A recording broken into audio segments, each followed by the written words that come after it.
Excuse me, I am looking for the owner of this pharmacy. I have a skeleton to pick with him. That would be me, actually. What can I do for you? You can explain to me why you gave away birth control pills to my daughter last week. Her name is Bella Flowers. I am Deborah Flowers, and I should be the one to decide if my daughter gets birth control pills. And what would you have said if she had come to you about that? I would have denied her request. Bella needs to just keep her legs together around lustful boys, that's all. She can wait until she's older and ready for marriage before she has sex. Oh, is that the example you followed? How old were you when you got married? I got married right out of high school, and my daughter was born the following year. And that's the problem. You were lucky enough to have a love partner who was willing to marry you so soon. Most girls aren't so fortunate. Today, people tend to delay marriage until they are out of college, even in their 30s. It is simply unrealistic to expect a young person to suppress their sexuality that long. You might as well ask them to starve themselves nearly to death. Do you want me to sue you?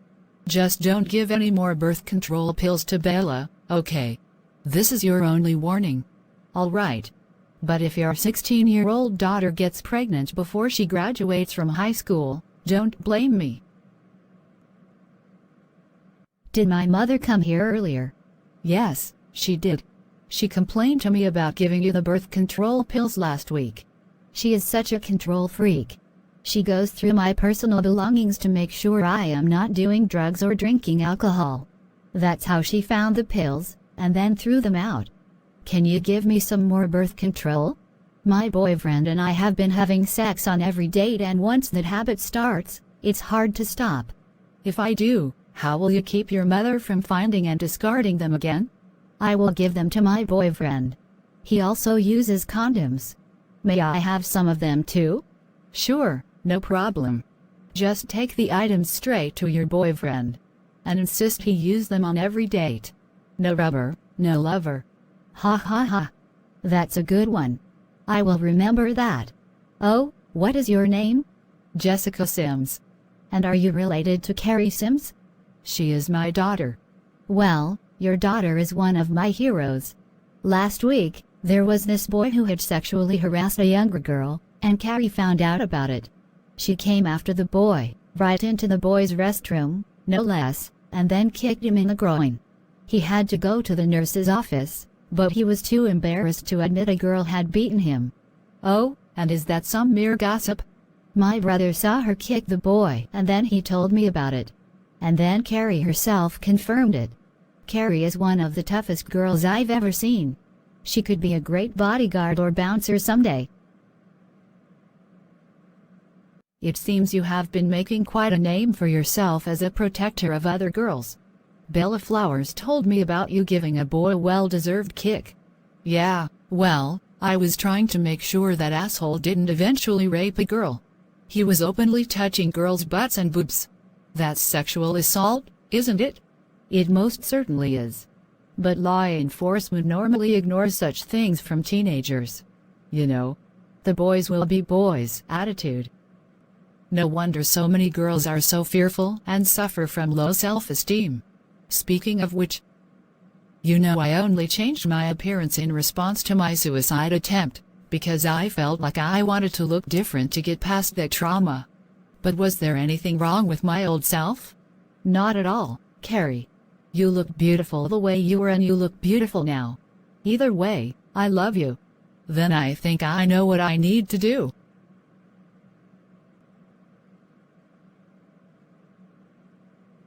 And so it is done. I look better somehow. Just like what I used to be. I miss this. The important thing is that you like yourself, regardless of your appearance. In any case, it's good to see the old you back.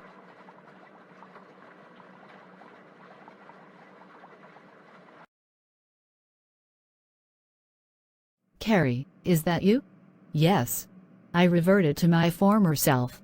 I guess because I am fully past the trauma of a year and a half ago and have moved on. I like myself more now. Good morning, class. My name is Alexander Frederick, and I am your French teacher. Today we will be discussing basic French grammar. French uses the same alphabet as English, but the words and the way they are arranged reflect more the Latin origins of French, while English is more closely related to German. So pink is your favorite color. My hair used to be pink. Do you think I should change it back? That's entirely up to you, Debbie. I didn't fall in love with your hair, of course.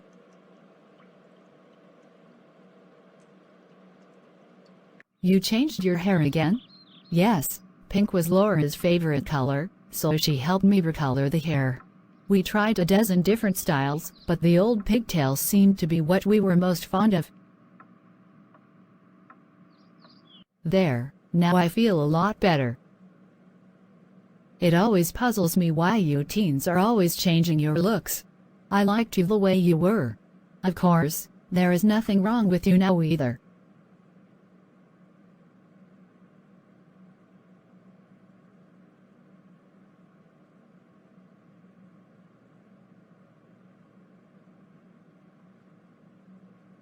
Jessica, I'm afraid I have some terrible news. Are you sitting down? Yes, I am. I'm so sorry. But your mother has passed away. What? What happened? I was getting ready to go to the cat shelter and I noticed your mother was still in bed. I tried to wake her, but she wouldn't respond. No heartbeat and her body was cold. Now I am all alone in this house. And who will run the cat shelter now? Thank you for telling me, Tara. I will fly up to Boston to help you as soon as I can.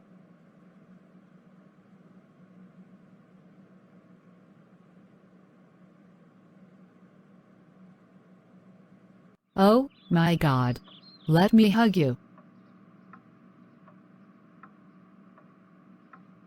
Now I feel like a part of myself is gone forever. When I was your age, my mother was my greatest inspiration. Then my father died a year after I married Lucy. And now this. Of course, children are expected to bury their parents eventually, but that doesn't make this easy. Think how horrible it would have been for me, Lucy, and your grandmother if you had died first. I know. Even now I don't really understand what almost caused me to die that terrible night. I look back and what was going through my mind made no sense at all. I never want to inflict the kind of hurt on anyone that I see you going through right now, Mother Jessica. I will live as long as I can for your sake.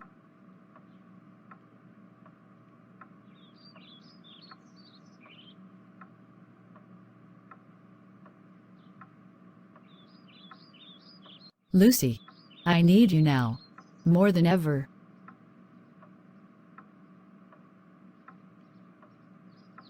At least you and your mother were always on good terms. Be thankful she would always be a part of your life.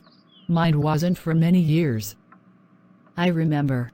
Her refusal to accept you as a lesbian and Carrie as her granddaughter even on her deathbed tore your heart out. I should count my blessings that my mother was nothing like that. But this still hurts. Let's not compare each other's pain, then. We will just get through this. Together.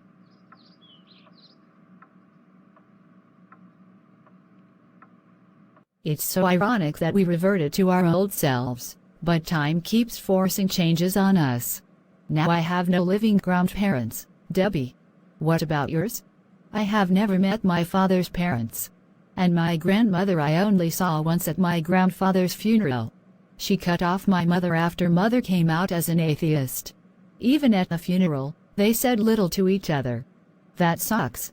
I guess I will have to take on management duties at the Tuscany Tavern again while the Sims are away in Boston. Do you want my help? No, you should be focused on school. I can handle this.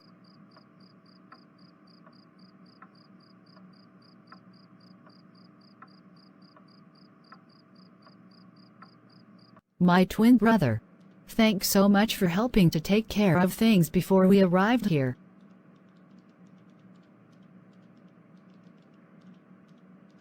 Carrie and Lucy, it's great to see you again too.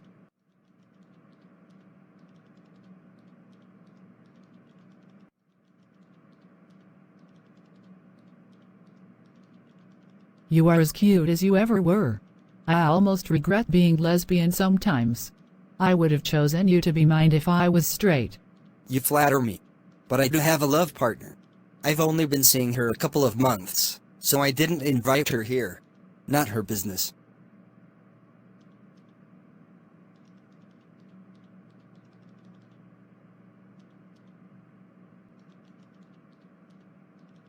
Mrs. Sims left a will and I have it here.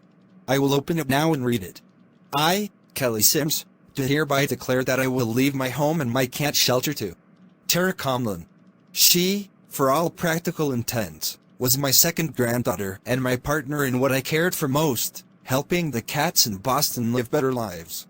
I trust that she will continue my vital work. Oh my God, this is so unexpected. Do you really think I deserve this? Yes, Tara, you do. Mother herself said it. You are family, in every way that matters. Tara, I have seen you work with the cats, and if anyone is fit to carry on our mother's legacy, that is you. You have earned this. Thank you. I thought I had lost my family, but I gained a much more loving one. You are such amazing and beautiful people. Tara, no matter what happens, I will always consider you my sister. After 2 months of hard work, the destroyed church has been completely rebuilt.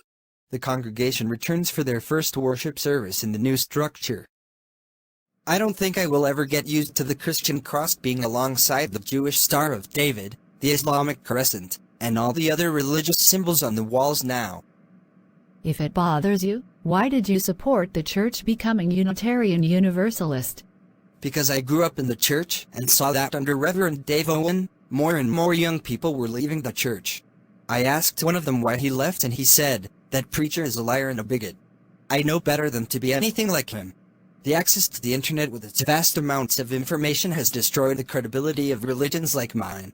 And when I looked at what you used to teach and believe, it looked more like what Jesus taught than anything Reverend Owen was spitting out in his sermons. And the sermons of Reverend Denton are so inclusive and honest. I don't feel insulted or lied to by what she says. I have been having my daughter invite all her friends in school to attend the services here. Look at all the people here now. I'm actually so glad to be back here. I never thought I'd miss going to church, but I feel at peace here. Me too, Debbie. And I love that we can be here together. So, what do you think, Michael? It looks nice, but I am waiting to hear the sermon. Welcome, everyone, to this Unitarian Universalist Church. I am the Reverend Emily Denton. Today's sermon is about healing and moving forward. It is. We Can Never Know by J.E. Abernathy, Jr. How can we begin to understand what hope and healing mean in the face of a deadly illness with no known cure? We have many sources of hope and healing in our lives: singing, praying, thinking, communicating, acting, giving, and remembering. Dr. Richard Cabot tells the story of a young theological student in clinical pastoral education who was encountering for the first time in his life a patient whose illness was so severe that the doctors told the student that this woman had slim chance of survival. The woman asked the young man to pray for her, and in this first encounter with such a request, the student minister was overwhelmed with feelings of inadequacy and despair. He turned away from the bedside and buried his face in his hands. He fought back the tears and tried to regain control of his emotions. Finally, he got himself together and stood up. Embarrassed and ashamed, he took the woman's hand, offered a simple blessing and goodbye, and fled from the room. Much to the surprise of the clinicians, the woman underwent an unexpected recovery. When Dr. Cabot was talking with her later about how she was able to rally and respond so well, she replied, "I think it all began with that young theological student who was so intense in his prayers for me." We can never be sure how our companionship and service in the company of those living with serious illness will be an agent of hope and healing. Sometimes the things that we least expect to be helpful will be the things most remembered. Impressive! I guess that means anyone can make a difference just by being there for others, even if they can do nothing else. I can't wait for Carrie to return from her grandmother's funeral. I imagine she will need me to hold her for a long time while she cries.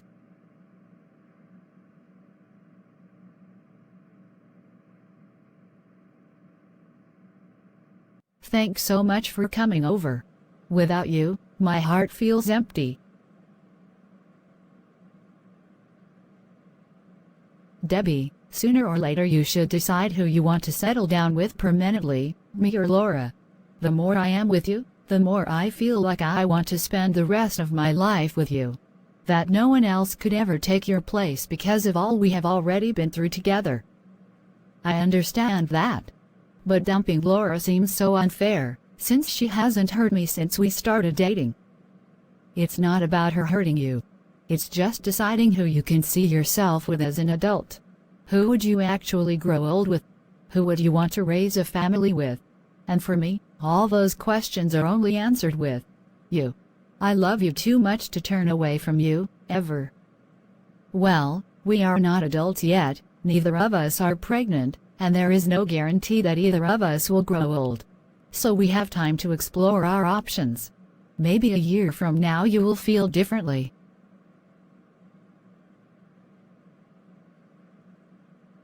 But in any case, I am here for you now. Jack, I need to speak with you, in private. Sure.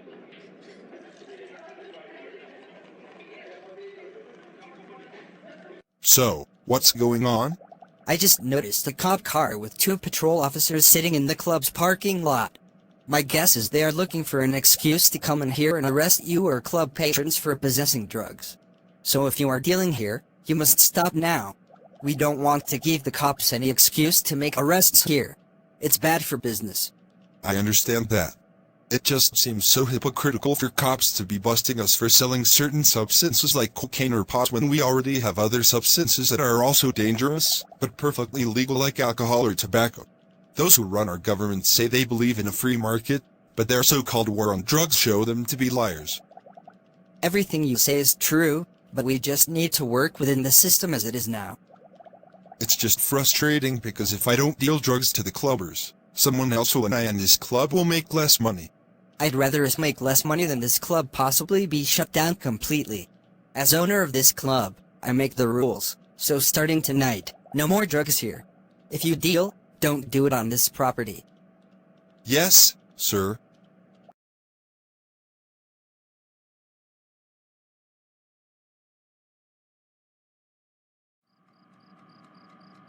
Mother, I need your advice about something.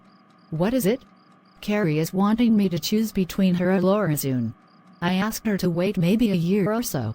Is that reasonable to you? Actually, no, I don't think so.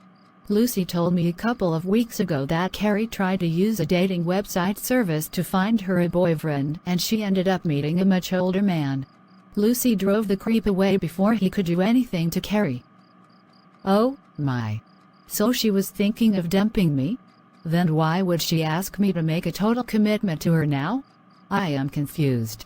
I think she is just frustrated that you can't seem to make up your mind about something that seems obvious. I can tell you that if I were in your place, I would have already chosen Carrie. Do you remember when she first came to this town? She immediately stood up for you even when people like Miss Jenkins and Laura were tormenting you every day in school.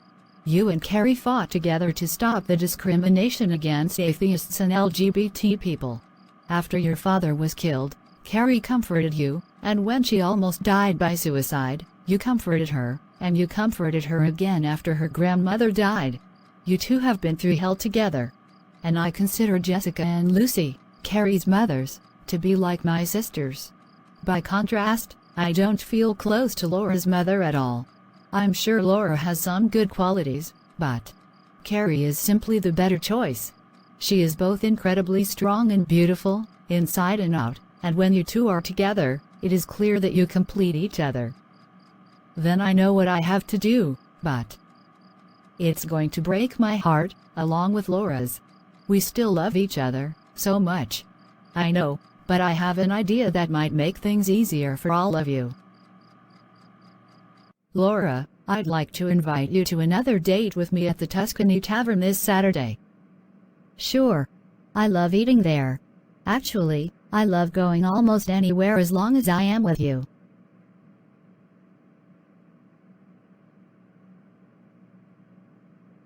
Debbie, What's wrong? I just remembered, Carrie is working there now as a cook. Is that a problem for you? No, why would it be? Okay, if you say so.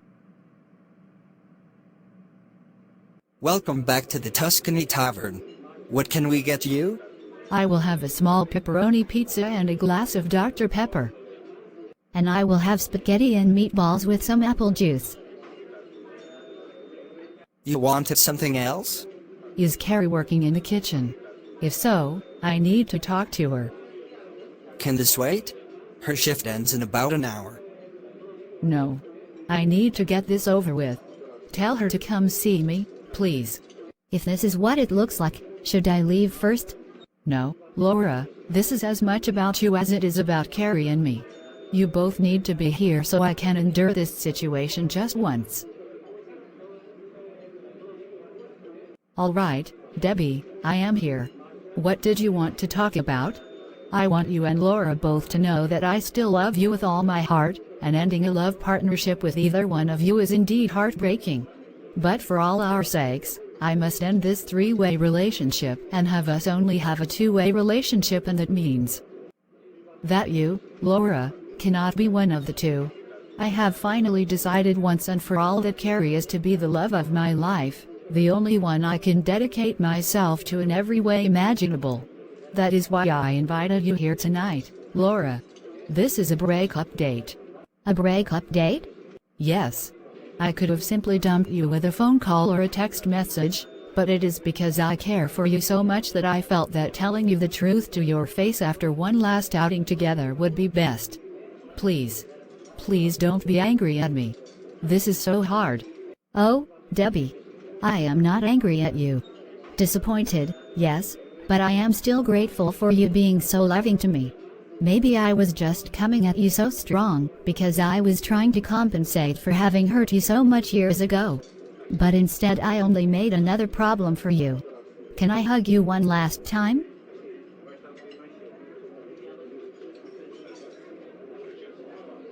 Thank you. Now I will leave and go home. Alone. Laura, I'm sure Debbie didn't want to hurt you. If you want, you may punch me out and I won't hit you back at all. No, Carrie. First, you don't deserve for me to beat you up again. And second, doing that won't make me feel better. I will just let Debbie go and move on. Debbie is such a beautiful and sweet soul. Don't ever take her for granted, Carrie. I won't. Good night.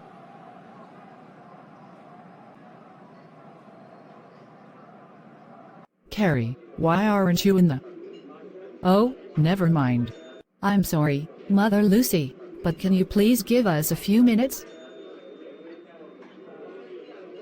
You know what, just go ahead and take Debbie home now. Mrs. Bentley, Michael, and I can handle things here. After Debbie broke up with Laura, Carrie walked her home, and when Debbie arrived, her mother was waiting for her with servings of chocolate ice cream, Debbie's favorite comfort food. After eating the ice cream, Debbie went to bed and slept with a fan running constantly to soothe her. Hello, Sandy. I was calling to ask about Debbie. Was she at church this morning? Laura and I didn't go and she has been staying in her room alone all day. It's much the same here. I'm sorry that Laura is hurting too. I just wanted what I thought was best for Debbie. Are you angry at me? No, this was inevitable. Had Debbie made the opposite choice last night, I guess you would be having this awkward conversation with at least one of Carrie's mothers. I just thought I'd check in with you. Over the next week, all three girls avoid each other. Finally, the next Saturday. I'm sorry, Mother Lucy, but I've decided this will be my last day as a cook here. My heart just hasn't been in it since that evening a week ago. I don't know why I feel depressed. I won the competition over Debbie, but seeing how Laura was affected made me feel bad for her. What you are feeling is empathy, and that is a good thing. The ability to understand and even share the feelings of others is a sign of maturity. I suggest you try to be friends with Laura again and avoid talking about Debbie around her. And don't mention Laura to Debbie when you are dating her in the future. Anyway, I will accept your resignation at the end of your shift tonight. After finishing her last day at work, Carrie goes straight to Debbie's house. How do you feel, Debbie? I actually feel better now. I guess that breakup with Laura was like a death, and just as you had to mourn for your grandmother, so I had to mourn for letting Laura go. Now I am ready to move forward again. With you.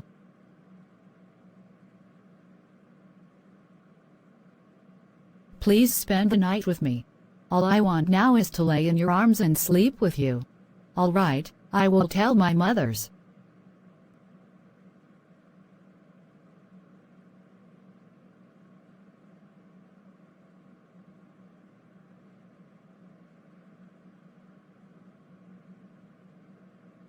Debbie, as crazy as this sounds, I wish we were married already. I have this vision of us living in a house with a child addressing us as Mother Carrie and Mother Debbie. And nothing makes me happier than that thought. I feel exactly the same.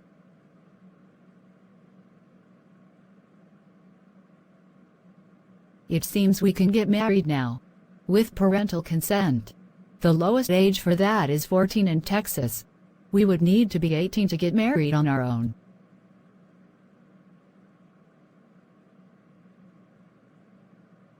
You two actually want to get married now? Why? You said it yourself, Mother. Carrie completes me. Her mother's like me. And you like her. We belong together, and you even spoke of the Sims couple as being like your sisters. Why wait when Carrie and I know what we want? You want to do what? Mother Jessica, I know this is quite a shock, but now that Debbie and I are together, we know we will never be apart again. I am just as devoted to her as you are to Mother Lucy. Please, let us marry. And are you going to drop out of school? I don't think that is wise. No. Who says we have to quit attending school after Debbie and I are married? We both fully intend to graduate. You two will have a lot of issues to work out. Will at least one of you be changing her name? Where will you live? If you decide to have children, will you be able and willing to adopt? If not, who will get pregnant? And what happens if the marriage breaks down a decade or so from now? Those were the questions Lucy and I had to work out. And we were 21 when we got married. You and Debbie are only 15. You still have a lot of growing up to do. I know. But there is nothing sudden about this. Debbie and I were each other's best friends for years, and we are good as lovers too. We even handled the situation with Laura so well. I feel like we are ready for anything. All I want is your and Mother Lucy's blessing. You will get it, but only if you agree to wait until you and Debbie are 18 and out of high school. Debbie, if you're mature enough to get married now, you are also mature enough to wait until you are legally an adult and can therefore control your own life. For now, you can continue dating Carrie and plan ahead for the time when you can have the wedding of your dreams. And when that beautiful day comes, I will be there for you, as proud of you as ever. Do you trust my judgment? Yes, that is fair. I accept your advice. So your mother and my mother Jessica are on the same page. Yes. We can indeed wait. But as far as I am concerned, we are engaged. You are my fiancé. I am committed to you and only you as long as we both shall live. I love you.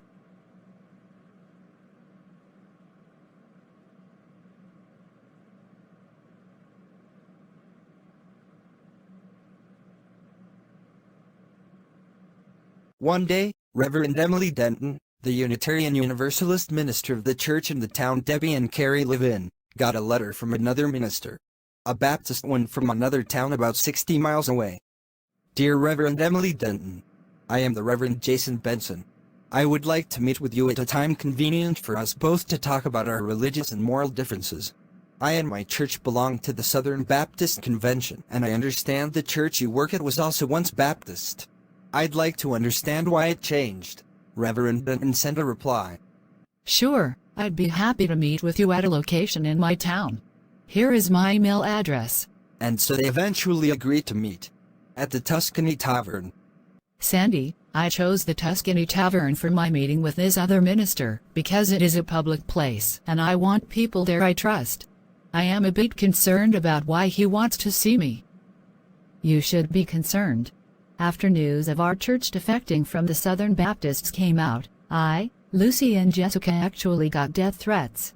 We were blamed for the defection, as if we were evil, but all we ever did was tell the truth and ask to be treated like fellow human beings. If that's evil, what the hell does it mean to be good? And so on that day, Reverend Denton and Reverend Benson came together, along with others. Welcome to the Tuscany Tavern. What would you like to order? A small pepperoni pizza and a glass of apple juice. And I will be sitting with the Reverend Emily Denton. She is expecting me. A moment later. Thank you for agreeing to meet with me. I think we have much to discuss. So what did you want? A debate? You wish to directly challenge my own beliefs?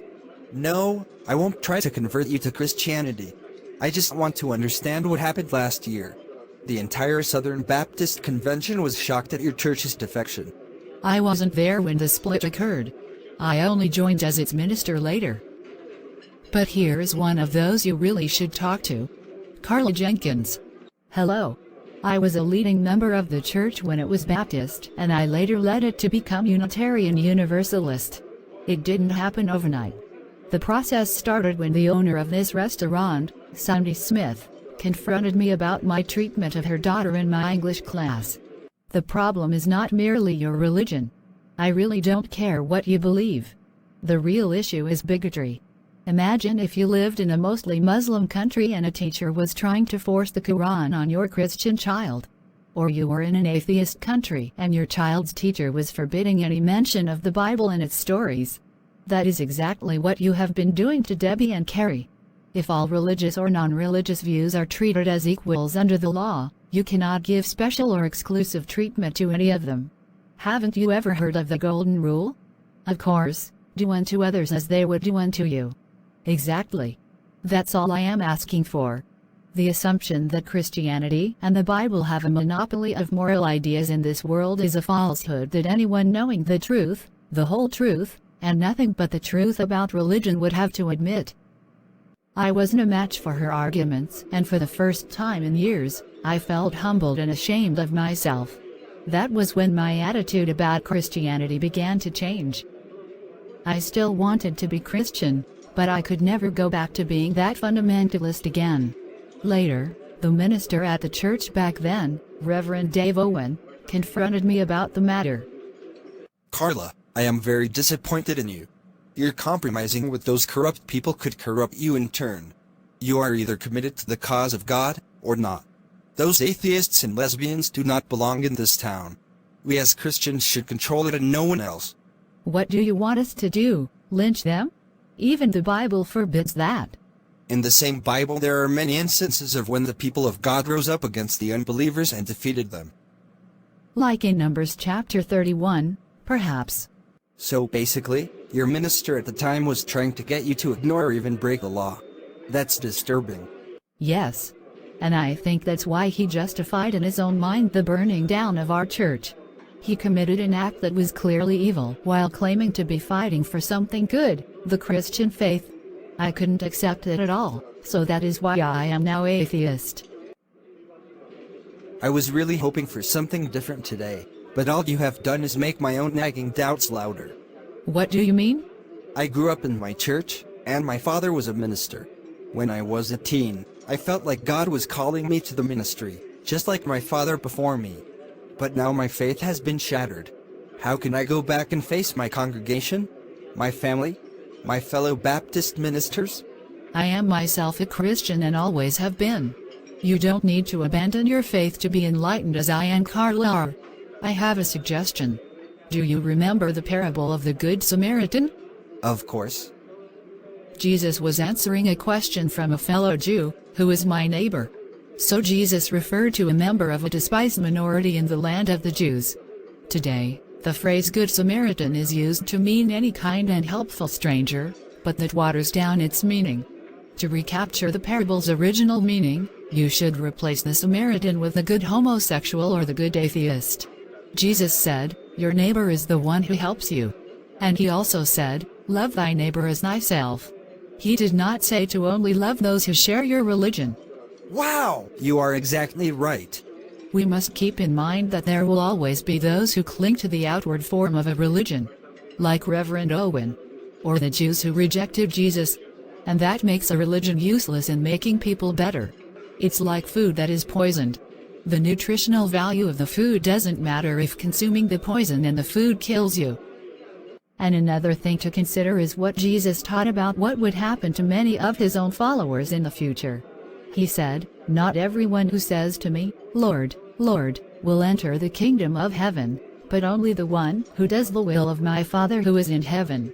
Many will say to me on that day, 'Lord, Lord, did we not prophesy in your name, and in your name drive out demons, and in your name perform many miracles?'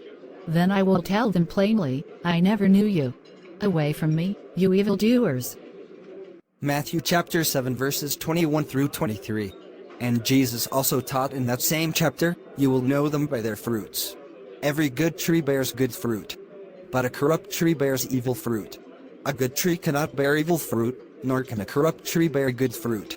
And the long bloodly history of Christianity speaks for itself. I think I understand now. I may remain in the Southern Baptist Convention, but I am going to start searching Unitarian Universalist websites for sermon topics to use to push the congregation I minister to in a more liberal direction. Because Jesus was in his time a liberal among Jews. He saw the need for change among his people, as do I among mine. Thank you for having me here.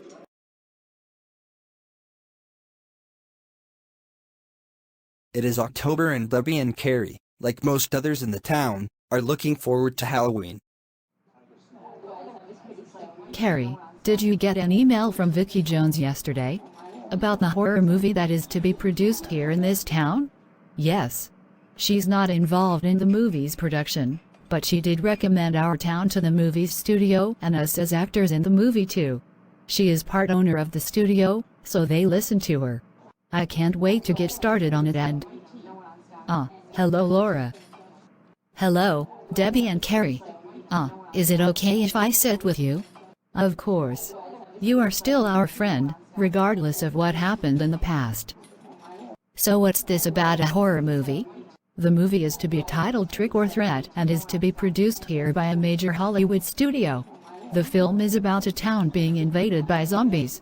Since the movie is set on Halloween, the zombies are assumed at first to be kids going door to door like all the others to get candy, until they start killing people. Anyway, the studio will be hiring hundreds of townspeople to serve as extras. I was actually offered the lead role in the movie, a girl who becomes a zombie fighter once she recognizes the threat. Oh, won't this be awesome? Welcome, everyone, to our first day of shooting for the movie Trick or Threat. Most of you will be hired as extras, meaning you will have no speaking lines and merely stand around or walk into or out of scenes. Are there any questions before we begin? Yes. What is the pay for extras? Good question. We will pay you $50 for a day's work.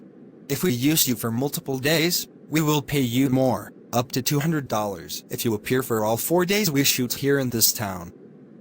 I assume we would get paid more for a starring role. I'd like to know what roles are available to take. Sure, I can give you a list. Laura Park, you, along with Debbie Smith and Carrie Sims, passed your auditions, so you will all be given starring roles. Carrie will be the lead actress as Lizzie, the zombie fighter. You other two will be victims of the zombies. Let's get all three of you into makeup and costuming to see if any changes are necessary. Thank you. My first acting job. I am so happy. Over the next few days, the girls and many others act out their assigned roles. Jessica even gets one of the biggest roles of all, as a zombie. Trick or treat. Sure. Do you want a chocolate bar or a piece of fruit? I want your blood and brains. No.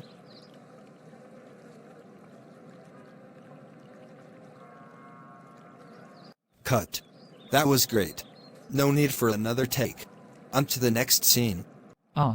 Prepare to die, little girl. Holy crap. That's no kid. I'd better run for my life. Cut. Next scene. You are now mine.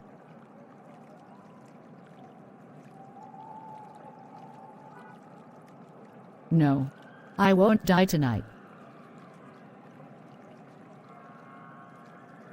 Cut. Well done, both of you. Especially you, Carrie. It seems Mrs. Jones was right to recommend you for this movie. Mother Jessica, have you ever acted in a movie before? No, this is my first time, but I did do a lot of theater work in high school. Clearly you were having fun. Do you want to be an actress in Hollywood? Ask me that again after Debbie and I get married. Once I take you to jail, we will find out who you really are. You will be taking me nowhere. I can't breathe. You are doomed.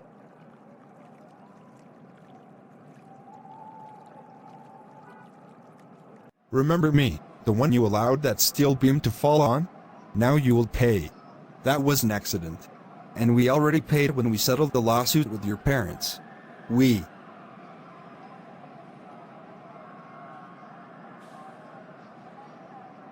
Cut. Okay, let's take a 30-minute break for dinner.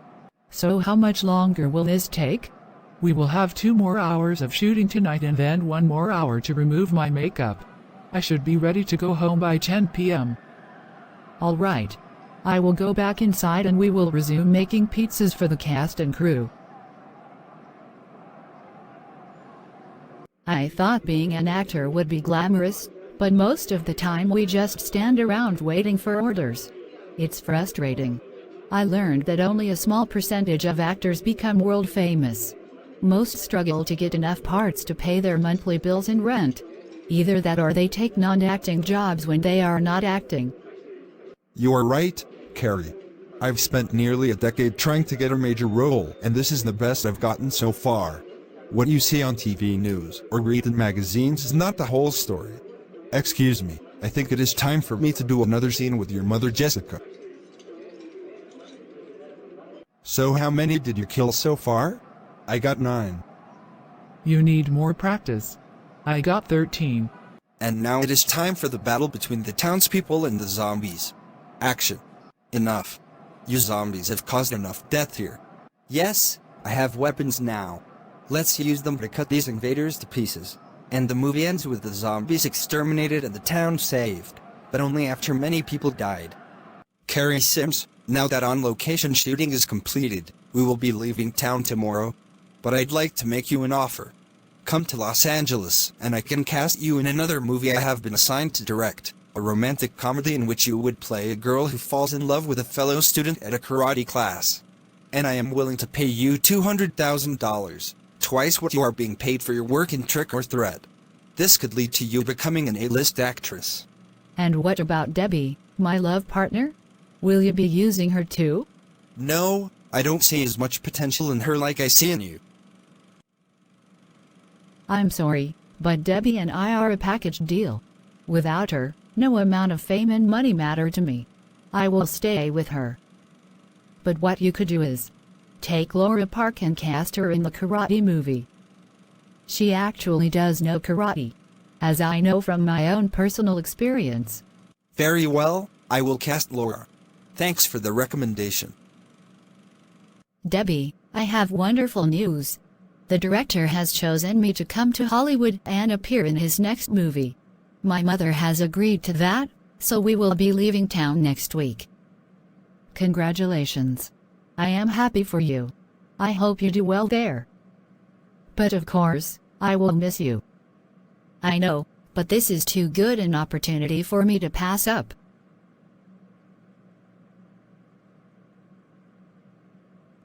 So you actually refused that role and recommended it for Laura? Because of me? Yes, because last month you ended your love partnership with her out of loyalty to me. So I vowed that nothing in the future, not even a Hollywood studio, would ever break us up. Where you go, I go. Until the end of our lives. I love you, Carrie.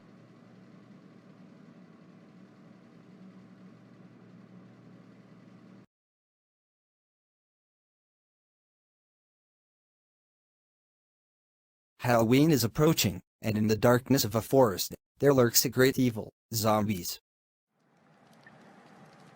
What has happened? Why are we here? James, is that you? Yes. And you must be Jennifer. What happened to us? I remember working at the construction site and then I blacked out. Allow me to explain. I was the one who brought you two back to life. But only for a short time. James, you were betrayed by your own construction company and they allowed a steel beam to fall on your head, crushing your brain and killing you instantly. And Jennifer, you were bullied by other girls in your high school until you were driven to suicide. Now the daughters of the ones who bullied you are at the same age you were when you died. It is time for your bullies to feel the same grief your mother felt for you. So we have been given a chance to avenge our own deaths. Let's make the most of it. I will go to the town we came from and kill as many pretty girls as I can get my hands on. Let's go.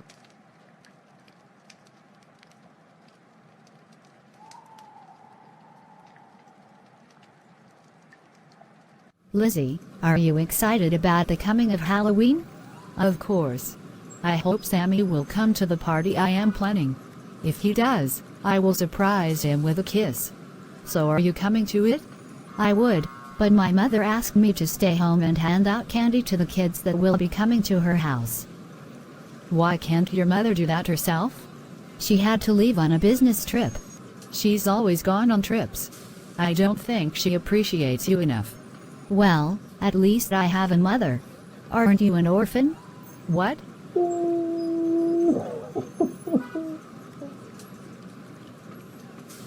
Me and my big mouth. My old workplace is there. I see they completed the building without me. And there is the high school we both attended. And here comes our first victim. She's all yours. Let us split up so we can hunt down targets faster. I hope I can still buy a costume at the store before Lizzie's party starts. Oh, my.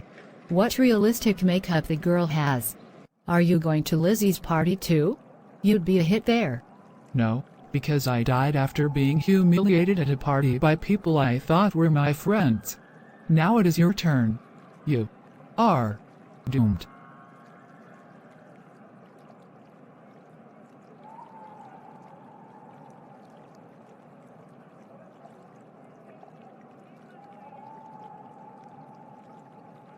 Oh no! That zombie actually killed Cindy. I must warn the others. Charlie, we meet again. For the last time. What? I don't understand. James. Remember me, the one you allowed that steel beam to fall on? Now you will pay for that. That was an accident. We settled the lawsuit with your parents already. We.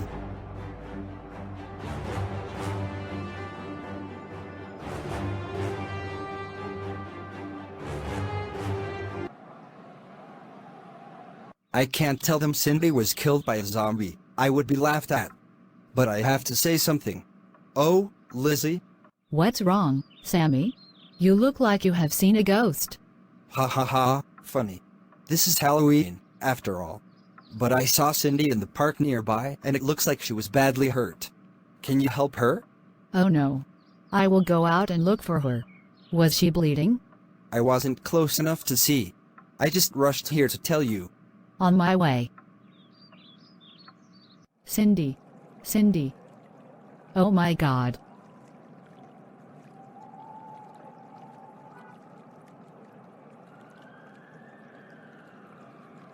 Who would do this to her? She was my best friend. Well, if you love her, you might as well join her. In death. Prepare to die, little girl. Holy crap, that's no kid. I'd better run for my life. You are now mine.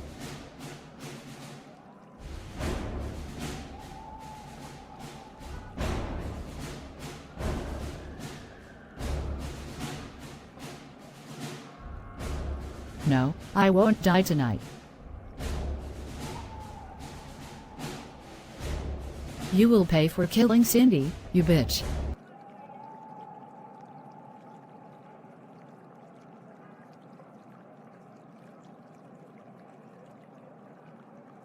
Don't think you can merely disguise yourself as a zombie on Halloween.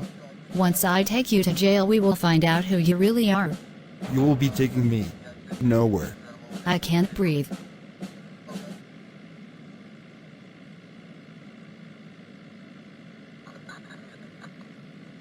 Mother, has Lizzie returned yet? I sent her after Cindy. Oh, here she comes now. Sammy, I saw Cindy's dead body. And the zombie who killed her. So I wasn't just hallucinating. What can we do? What is this, a horror movie? If we have to, we will find this monster and kill it ourselves. There are tools in the garage we can use to attack that zombie with. Let's take them and start hunting it. Trick or treat. Sure, would you like a chocolate bar or a piece of fruit? I want your blood and brains. No.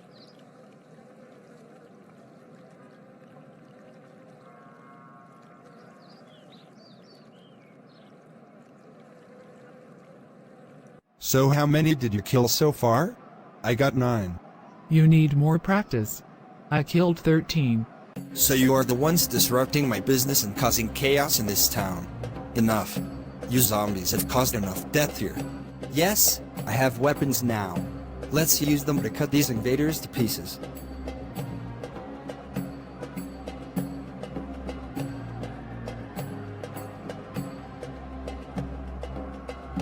There is only one way to kill a zombie. It must be decapitated. Give me an axe and I will behead both of them while the rest of you hold them down. I'm glad that is over. But our Halloween has been ruined.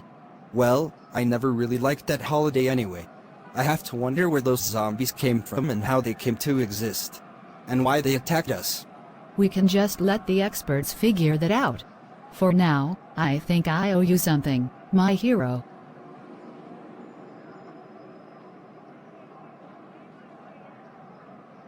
Ha ha ha ha ha ha ha. You were right, Debbie. Walking around town may take us a lot longer to get us places, but at least we get plenty of exercise and we burn up less gas. And we don't bother our mothers so much. Yeah. Sometimes I get tired of just rushing everywhere and want to enjoy the scenery. Oh, look. Ho ho ho. Happy Halloween. Please make donations to charity in exchange for candy here. What are you doing here? This is the wrong season for you. Don't people dress up in costumes on Halloween? Well, this is my costume. And, for the record, I'm Mr. Hernandez, your school's principal. I spend every weekend from late October to late December in front of my wife's flower shop dressed as Santa to encourage customers to donate to charity. That's actually a great idea, to get people in the Christmas spirit long before we get to the holiday. Here's a couple of dollars for your charity. Thank you, Debbie. And may all your holidays be happy, whatever ones you celebrate.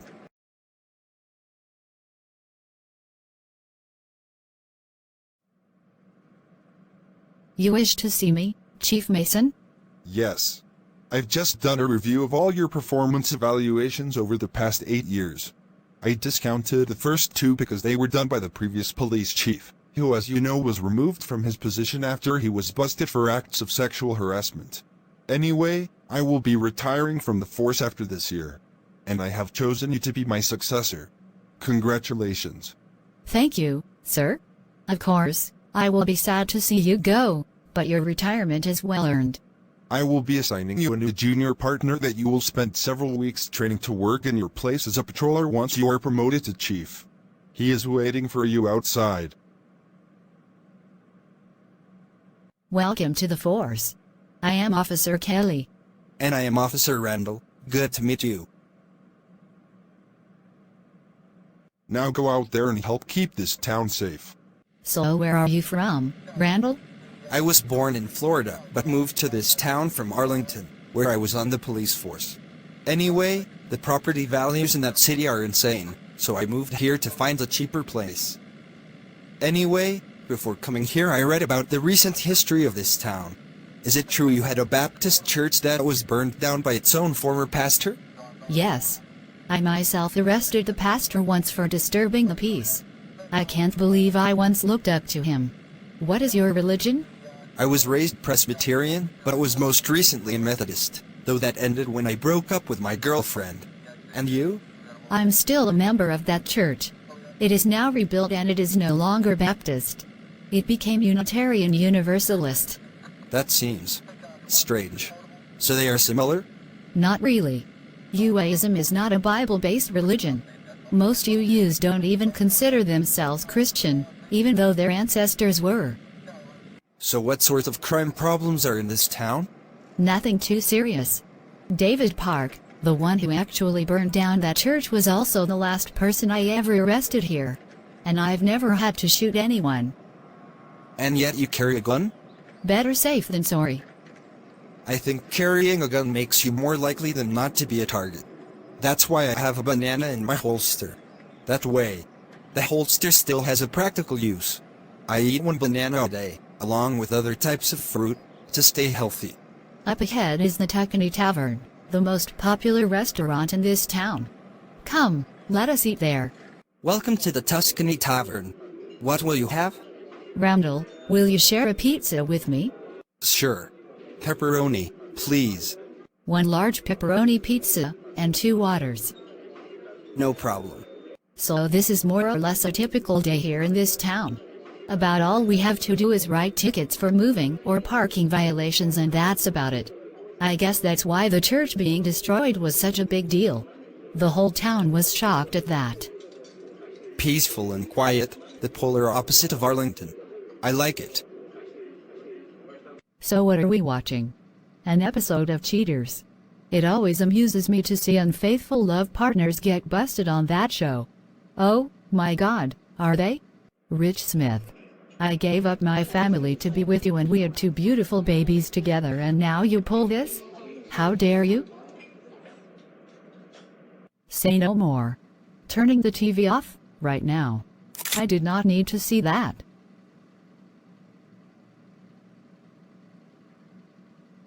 Well, at least your parents did have their 15 minutes of fame.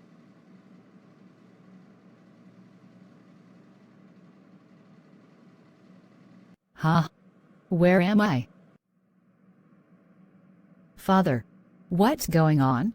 Am I dead? No, Debbie. This is the universal life force that we all come from before we are born and we all return to when we die.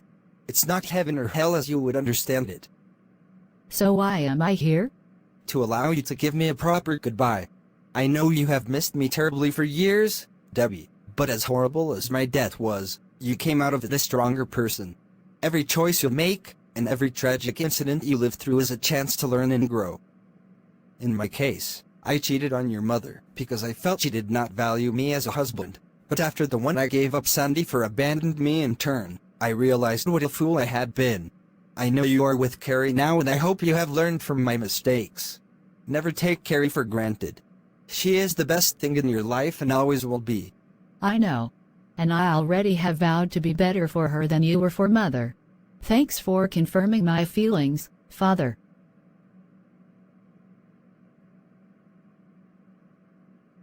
Goodbye, Debbie. This is the last time we will see each other, at least in this life of yours. Even if that was only a dream, I clearly needed this. Thank you, Father.